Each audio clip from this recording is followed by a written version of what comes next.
తిరిగి వార్తలకు స్వాగతం. భవన నిర్మాణ కార్మిక రంగంలో తనకంటూ ఒక ప్రత్యేక అధ్యాయాన్ని లిఖించుకున్న నిరుపమాన నాయకుడు ఏఐటీసీ నేత ఇంటి వీరన్న సేవలు వెలకట్టలేనివని, ఆయన చూపిన పోరాట పటిమ నేటి తరానికి దిశానిర్దేశం చేస్తుందని పలువురు వక్తలు కొనియాడారు. ఆదివారం తణుకులోని వీరన్న నివాసం వద్ద ఏఐటీసీ జిల్లా అధ్యక్షులు కొనాల భీమారావు అధ్యక్షతన జరిగిన సంస్మరణ సభలో ఇంటి వీరన్న విగ్రహాన్ని ఆవిష్కరించి ఘనంగా నివాళులర్పించారు. ఈ సందర్భంగా వక్తలు మాట్లాడుతూ ఇంటి వీరన్న అసంఘటిత రంగంలోని భవన నిర్మాణ కార్మికులను ఏకం చేయడంలో కీలక పాత్ర పోషించారని గుర్తు చేసుకున్నారు. కార్మికుల హక్కుల కోసం రాజీలేని పోరాటం చేసిన ఆయన అనేక సందర్భాల్లో ప్రభుత్వాల మెడలు వంచి సంక్షేమ ఫలాలను కార్మికులకు అందేలాగా చేశారని పేర్కొన్నారు. భవన నిర్మాణ కార్మికుల సంక్షేమ బోర్డు సాధన కోసం, ఇసుక కొరత వంటి సమస్యల పరిష్కారం కోసం ఆయన నిరంతరం క్షేత్రస్థాయిలో పోరాడినట్లు తెలిపారు. పదవుల కోసం కాకుండా కార్మికుల జీవితాల్లో వెలుగులు నింపడమే లక్ష్యంగా తన జీవితాన్ని అంకితం చేసిన గొప్ప నాయకుడు వీరన్నని శ్లాఘించారు. నిడాపరంత నైతిక విలువలతో కూడిన ఆయన ఉద్యమ ప్రస్థానం భావితరాలకు ఆదర్శమని వక్తలు పేర్కొన్నారు. వీరన్న విగ్రహానికి doctor Tatina Ramabrahmam, doctor V Venkatraju, Nekkati Subbarao ఆవిష్కరించారు. కార్యక్రమంలో దారిదీపం సంపాదకులు డివిఎస్ వర్మ, సామాజిక ఉద్యమ నేత శంకు మనోరమ, వివిధ రాజకీయ పార్టీల నాయకులు పాల్గొని 2 నిమిషాలు మౌనం పాటించి శ్రద్ధాంజలి ఘటించారు. సంకటహార చతుర్దశి పురస్కరించుకొని తణుకులోని వినాయకుడి దేవాలయంలో ప్రత్యేక అభిషేకాలు, పూజలు నిర్వహించారు. అధిక సంఖ్యలో భక్తులు స్వామివారిని దర్శనం చేసుకుని తీర్థ ప్రసాదాలు స్వీకరించారు.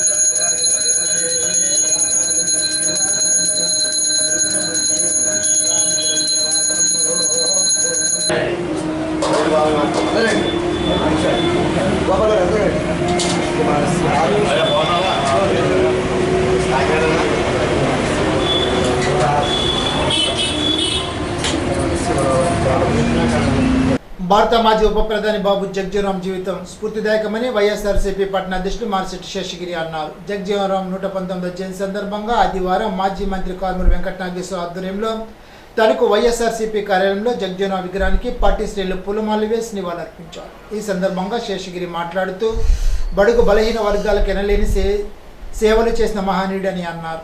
స్వతంత్ర పోరాటంలో ఆయన చూపిన తెగు ఎనలేనిదని, అణగారిన వర్గాల అభ్యున్నతికి పాటుపడిన ఆయన ఆలోచన విధానాన్ని యువత ఆదర్శంగా తీసుకోవాలని అన్నారు. వైఎస్ఆర్సీపీ ఎస్సీసీఎల్ రాష్ట్ర కార్యదర్శి పట్ల సురేష్ మాట్లాడుతూ సమాజంలో అసమానతను తొలగించే పోరాటంతో పాటు రాజకీయాల్లో ఓటమి చవిచూడని ఏకైక నాయకుడు బాబు జగజ్జీవన్ అని అన్నారు.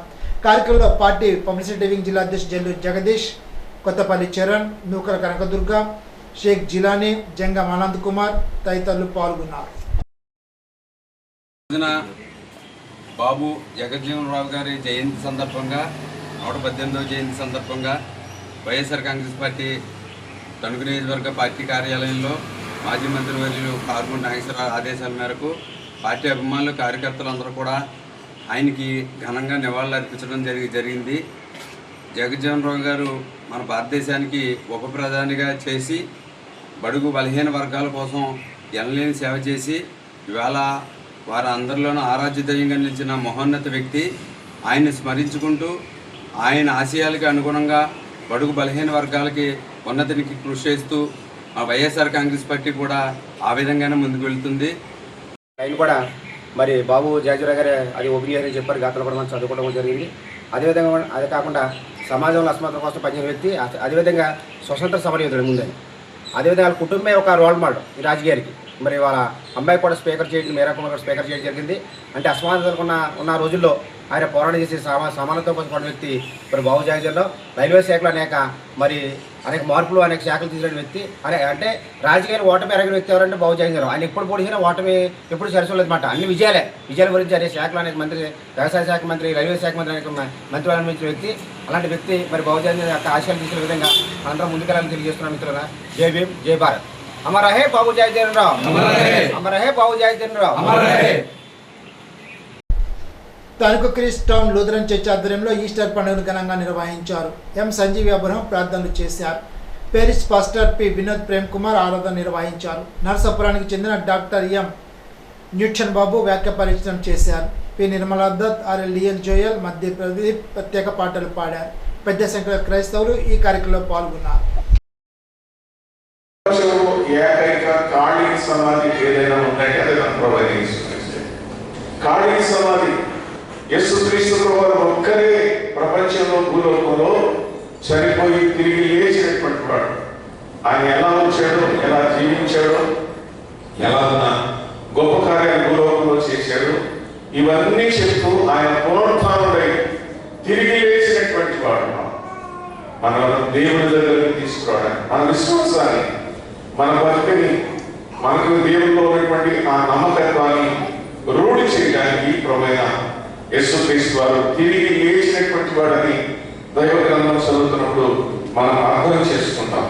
కనుక ప్రభు దేవుని దగ్గరకు తీసుకురావడానికి, మన ప్రభు దగ్గరికి ఇంకా సమీపంగా రావాలి. ఇప్పటికే వచ్చాం, కార్యక్రమాలు చేస్తున్నాం, అర్థమైందా?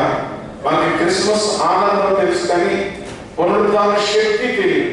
సార్ చూసి చాలా విచారకరమైన సంగతి ఏంటంటే క్రిస్మస్ ఆనందం మనకు బాగా తెలుసు.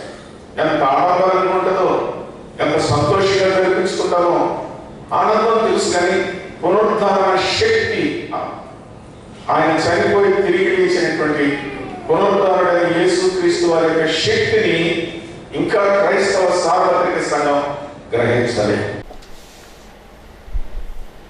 గణపవరం మండలం కాశీపాడు మండల పరిషత్ ఆదర్శ ప్రాథమిక పాఠశాల నెంబర్ 2లో పాఠశాల వార్షికోత్సవాన్ని ఘనంగా నిర్వహించారు. ఈ సందర్భంగా పాఠశాల ఎన్రోల్మెంట్ పెంచడానికి వార్షికోత్సవంతో తోడ్పడుతుందని ప్రధానోపాధ్యాయులు చెల్లాకృష్ణ తెలిపారు. ప్రముఖ సినీ గేయ రచయిత, సంగీత దర్శకుడు మేడిచెల సత్యనారాయణమూర్తి వ్యాఖ్యాతగా వ్యవహరించారు.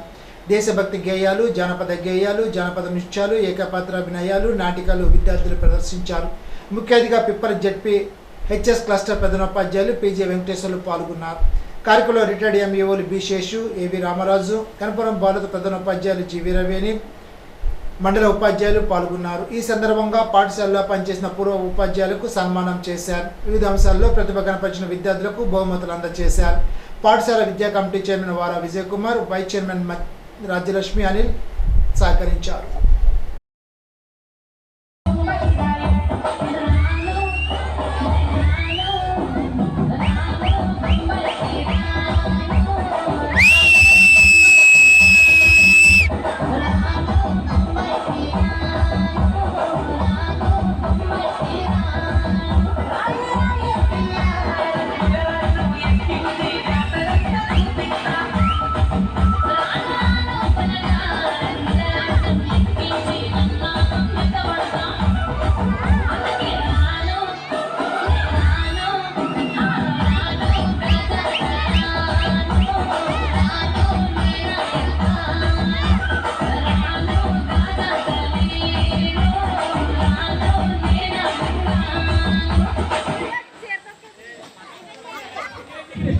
గణపవరం మండలం చిలకంపాడులో మొదటి వరి కోతలు మొదలయ్యాయని, దిగుబడులు కూడా ఆశాజనకంగా ఉన్నాయని మండల వ్యవసాయ అధికారి ఆర్ఎస్ ప్రసాద్ తెలిపారు. వారం 10 రోజుల్లో కోతలు ముమ్మరం అవుతాయని, దానికి తగ్గట్లుగా ధాన్యం కొనుగోలు కేంద్రాలు ఏర్పాటు చేస్తున్నామని, మండలంలో సోమవారం నుంచి ధాన్యం కొనుగోలు కేంద్రాలు ప్రారంభమవుతాయని తెలిపారు. వరి కోత మిషన్కు ఎకరానికి 2500 వసూలు చేస్తున్నారని, ఈ రేట్ అయితే రైతులకు లాభదాయకంగా ఉంటుందని రైతులు తెలిపారు. 2500కు మించి వెళ్లకుండా చర్యలు తీసుకోవాలని మండల వ్యవసాయ అధికారిని రైతులు కోరారు. చిలకంపాడులో దండు రామరాజు పొలంలో వరి కోతలను పరిశీలించి పలు సూచనలు చేశారు. ప్రతి రైతు సేవా కేంద్రంలో గోరు సంచులు అందుబాటులో ఉంచామని, సిబ్బంది నియామకాలు కూడా పూర్తయ్యాయని, వారికి శిక్షణ తరగతి కూడా పూర్తి చేశామని తెలిపారు. కార్యక్రమంలో చిలకంపాడు ఇన్ఛార్జి రవీంద్ర, జెడ్పీఎన్ సిబ్బంది, వీగిరెడ్డి, స్వాతి, రైతులు పాల్గొన్నారు.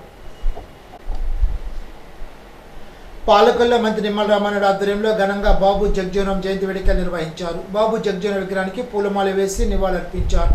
ధర్మారావు ఫౌండేషన్ ఆధ్వర్యంలో 110వసారి రక్తదాన శిబిరాన్ని ఏర్పాటు చేసి పేద మహిళలకు చీరలను మంత్రి నిమ్మల పంపిణీ చేశారు.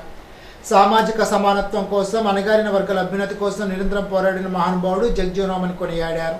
జగ్జీవనరామ్ ఆశయాలకు అనుగుణంగానే బడుగు బలహీన వర్గాల అభివృద్ధికి కూటమి ప్రభుత్వం పాలన చేస్తుందని అన్నారు. దళితుల అభివృద్ధి సంక్షేమమే ప్రధాన ఎజెండాగా పనిచేస్తున్న కూటమి ప్రభుత్వం అని తెలిపారు. బాలయోగి, ప్రతిభా భారతి వంటి వారికి ఉన్నత పదవులు ఇచ్చి గౌరవించింది తెలుగుదేశం పార్టీ అని గుర్తు చేశారు. ఎస్సీ కమిషన్ ఏర్పాటు చేసి జస్టిస్ పున్నయ్యను నియమించడం ద్వారా సామాజిక వర్గాల అభివృద్ధికి చంద్రబాబు కృషి చేశారని కొనియాడారు.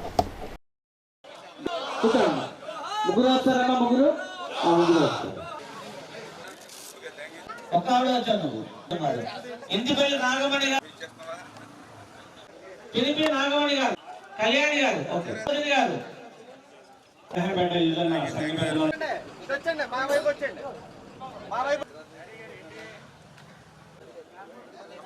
పిల్లలందరూ రావాలి.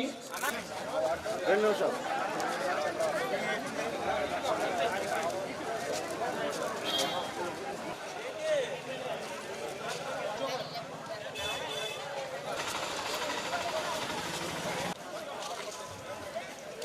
ధర్మారావు ఫౌండేషన్ ద్వారా బాబు జగజ్జీవన్ రావు గారి జయంతి వేడుకల్ని ప్రతి సంవత్సరం కూడా మనం నిర్వహిస్తూ ఉన్నాం.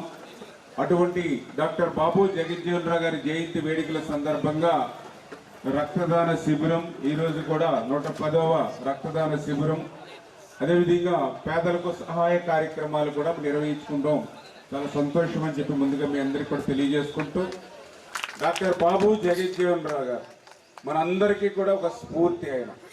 ఎందుకంటే ఒక సుదీర్ఘమైనటువంటి కాలం పార్లమెంట్లో ఉన్నటువంటి గొప్ప పార్లమెంటేరియన్ ఎవరైనా ఈ ప్రపంచంలో ఉన్నారా అని అంటే అది మొదటి స్థానం డాక్టర్ బాబు జగజ్జీవన్ రావు గారు.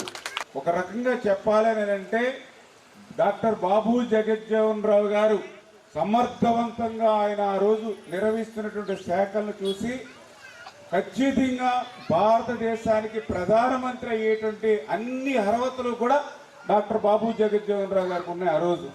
కాకపోతే కొంతమంది కుటిల ప్రయత్నాల వల్ల, కొంతమంది మరి ఏదైతే ఇటువంటి మహనీయుడికి అటువంటి అవకాశం రాకుండా ఉండాలని కొంతమంది కుట్రల వల్ల బాబు జగజ్జీవన్ రావు గారు ప్రధానమంత్రి కాలేకపోయారు. కానీ భారతదేశ ప్రధానిగా 100కి 100% అర్హతలు ఉన్నటువంటి వ్యక్తి మన డాక్టర్ బాబు జగజ్జీవన్ రావు గారు. ఏదేమైనా ఆయన ఆశయాలకు అనుగుణంగా ఈరోజు మేము కూడా పాలన చేస్తూ ఉన్నాం. ఈరోజు తెలుగుదేశం, జనసేన, బీజేపీ అధికారంలోకి వచ్చాక ఖచ్చితంగా దళితుల అభివృద్ధి, దళితుల సంక్షేమ ప్రధాన ఎజెండాగా చేసుకున్నాం. ఒక బాలయోగి గారిని అత్యున్నతమైనటువంటి పార్లమెంట్ స్పీకర్ పదవి ఇచ్చిన, ఒక ప్రతిభా భారతి గారికి ఒక అత్యున్నతమైనటువంటి శాసనసభ స్పీకర్ పదవి ఇచ్చిన, జస్టిస్ పున్నయ్య ఎస్సీ ఎస్టీ కమిషన్ని మొదటిసారిగా ఆంధ్రప్రదేశ్ రాష్ట్రంలో ఏర్పాటు చేసిన, 2 క్లాసుల విధానాన్ని రద్దు చేసిన, ఇట్లా ప్రతి కార్యక్రమం ఎస్సీ సప్లాన్ని సమర్థవంతంగా అమలు చేసిన, ఆంధ్రప్రదేశ్ రాష్ట్రంలో మొట్టమొదటి దళిత బిడ్డను ఒక చీఫ్ సెక్రటరీ మాధవరావు గారిని మరి దళిత బిడ్డను నియమించిన, ఇవన్నీ ఎవరు చేశారు? చంద్రబాబు నాయుడు గారు, తెలుగుదేశం ప్రభుత్వం ఆ రోజు చేసింది. మళ్ళీ ఈరోజు కూటమి ప్రభుత్వం మళ్ళీ మనందరి కోసం చేస్తూ ఉంది. ఖచ్చితంగా రేపు భవిష్యత్తులో కూడా దళితుల అభివృద్ధికి కట్టుబడి పనిచేస్తామని. ఇప్పుడు తూర్పుగోదావరి జిల్లా వార్తలు. దళిత వర్గాల అభ్యున్నతి కోసం తన జీవితాన్ని దారబోసిన మహనీయుడు జగజ్జీవన్ అని, ఆయన స్ఫూర్తితోనే రాష్ట్రంలో కూటమి ప్రభుత్వం ప్రజాపాలన సాగిస్తోందని మంత్రి కందుల దుర్గేష్ అన్నారు.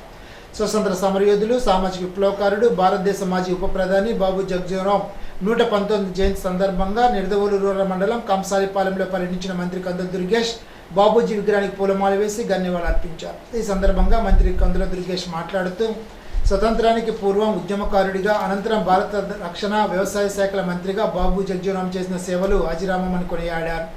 భారత్ పాక్ యుద్ధ సమయంలో రక్షణ మంత్రిగా బాబూజీ ప్రదర్శించిన ధైర్య సాహసాలు ప్రపంచవ్యాప్తంగా గుర్తింపు పొందాయని మంత్రి దుర్గేష్ గుర్తు చేశారు. అందుకే ఇందిరాగాంధీ సైతం ఆయనను గౌరవపూర్వకంగా బాబూజీ అని పిలిచేవారని వివరించారు. అలాంటి మహనీయుడి విగ్రహానికి పూలమాల వేసి ధన్యవాదాలు అర్పించే భాగ్యం కలిగినందుకు ఆనందంగా ఉందని అన్నారు.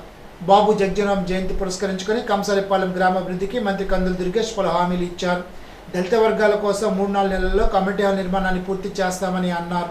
గ్రామంలో రోడ్లు, డ్రైనేజ్ సమస్య పరిష్కారానికి ఇప్పటికే కార్యాచరణ సిద్ధమైందని తెలిపారు. యువత కోసం త్వరలోనే ఆట స్థలాన్ని ఏర్పాటు చేస్తామని స్పష్టం చేశారు. అవమానాన్ని ఎదుర్కొని విజయాలుగా మలుచుకున్న గొప్ప యోధుడు బాబూజీ అని, ఆయన క్రమశిక్షణ, దేశభక్తి భావతలకు మార్గదర్శకమని, కంసాలిపాలెం దళిత వారిని అద్భుతంగా తీర్చిదిద్దడమే తమ లక్ష్యమని ఈ సందర్భంగా మంత్రి దుర్గేష్ పేర్కొన్నారు. జై బాబూజీ, జోహార్ బాబు జగజ్జీవన్ అంటూ తన ప్రసంగాన్ని ముగించారు. కార్యక్రమంలో భారీ సంఖ్యలో గ్రామస్తులు పాల్గొని మంత్రి కందుల దుర్గేష్కు ఘన స్వాగతం పలికారు. స్వతంత్ర సమరయోధులు, భారతదేశ మాజీ ఉప ప్రధాని, బడుగు బలహీన వర్గాల ఆశాజ్యోతి, దళితుల ఆరాధ్య దైవం డాక్టర్ బాబు జగజీవనరాం 119 జయంతి సందర్భంగా నిడదవోలు నియోజకవర్గ వైఎస్ఆర్సీపీ మాజీ శాసనసభ్యులు జి. శ్రీనివాస్ నాయుడు కార్యాలయంలో బాబు జగజీవనరాం చిత్రపటానికి పూలమాల వేసి నివాళులర్పించారు. కార్యక్రమంలో నిడదవోలు పట్టణ, మండల అధ్యక్షులు, వైఎస్ఆర్సీపీ నాయకులు, కార్యకర్తలు పాల్గొన్నారు. ప్రతి సోమవారం నిర్వహించే ప్రజా సమస్యల పరిష్కార వేదిక మీకోసం రెవెన్యూ క్లినిక్ కార్యక్రమాలను ఏప్రిల్ 6న సోమవారం యథావిధిగా నిర్వహిస్తున్నట్లు జిల్లా కలెక్టర్ కీర్తి చేకూరి ఆదివారం ఒక ప్రకటనలో తెలిపారు. సోమవారం నిర్వహించే ఈ కార్యక్రమంలో జిల్లా కలెక్టరేట్తో పాటు డివిజన్, మండల, మున్సిపాలిటీ స్థాయిలో క్షేత్రస్థాయి అధికారులు కూడా ప్రజల నుండి అర్జీలు స్వీకరించి వాటి పరిష్కారానికి అధికారులు చర్యలు తీసుకున్నట్లు తెలిపారు. క్షేత్రస్థాయిలో తహసీల్దార్ అందుబాటులో ఉండి అర్జీని స్వీకరించడం జరుగుతుందని, పట్టాదారు పాస్ పుస్తకాల పంపిణీ కార్యక్రమం కూడా పర్యవేక్షణ చేయడం జరుగుతుందని తెలిపారు. ఇప్పుడు ఏలూరు జిల్లా వార్తలు. మున్సిపల్ ఆప్కాస్ కార్మికులు మార్చి నెల బకాయిల జీతాలు వెంటనే చెల్లించాలని AP municipal employees federation Eluru నగర కమిటీ మున్సిపల్ అధికారులు కోరింది. మార్చి నెల జీతాలు 5వ తేదీ చేరుకున్నప్పటికీ చెల్లించలేదని మున్సిపల్ ఎంప్లాయీస్ ఫెడరేషన్ గౌరవాధ్యక్షులు బి. సోమయ్య, అధ్యక్షులు లావేటి కృష్ణారావు, కార్యదర్శి జి. వెంకటేశ్వరరావు ఒక ప్రకటనలో తెలిపారు. నగరంలో దాదాపు 1000 మంది ఆప్కాస్ కార్మికుల జీతాలు లేక అనేక అవస్థలు పడుతున్నారని తెలిపారు. నిధి పోర్టల్ పేరుతో మున్సిపల్ ఆప్కాస్ కార్మికుల జీతాలు చెల్లింపును ఆలస్యం చేస్తున్నారని విమర్శించారు. కార్మికులు కరెంటు బిల్లులు, ఇంటద్దెలు కట్టుకోవడానికి ఇబ్బంది పడుతున్నారని, ఈఎంఐలు చెల్లించడం ఆలస్యమైతే పెనాల్టీలు, వడ్డీలు పెరిగిపోతాయని వారు ఆందోళన వెలిబుచ్చారు. తక్షణమే మార్చి నెల బకాయి జీతాలు చెల్లించాలని వారు అధికారులు డిమాండ్ చేశారు. లేని పక్షంలో పనులు నిలుపుదల చేసి ఆందోళన చేపడతామని హెచ్చరించారు. మున్సిపల్ ఎంప్లాయీస్ ఫెడరేషన్ అధ్యక్షుల ఆధ్వర్యాన బకాయి జీతాల కోసం చేయబోయే ఆందోళనకు కార్మికులంతా సన్నద్ధంగా ఉండాలని వారు విజ్ఞప్తి చేశారు. దెందులూరు శాసనసభ్యులు చింతమనేని ప్రభాకర్ దిగ్గిరాలోని తన క్యాంపు కార్యంలో నియోజకవర్గ ప్రజల నుండి వినతులు సేకరించి వారి సమస్యల పరిష్కారానికి తక్షణ చర్యలు చేపట్టారు. ఉదయం నుండే నియోజకవర్గంలోని వివిధ గ్రామాల నుండి తరలి వచ్చిన ప్రజలతో క్యాంపు కార్యాలయం సందడిగా మారింది.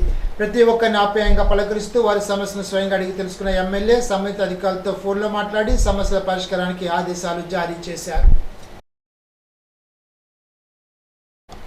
ఈనాటి బంగారు మాట.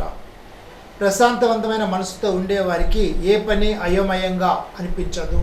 ఎప్టికేలస్. ఈ వాటితో సమాప్తం. తిరిగి విజాన్స్లో కలుసుకుందాం. అంతవరకు సెలవు. నమస్కారం.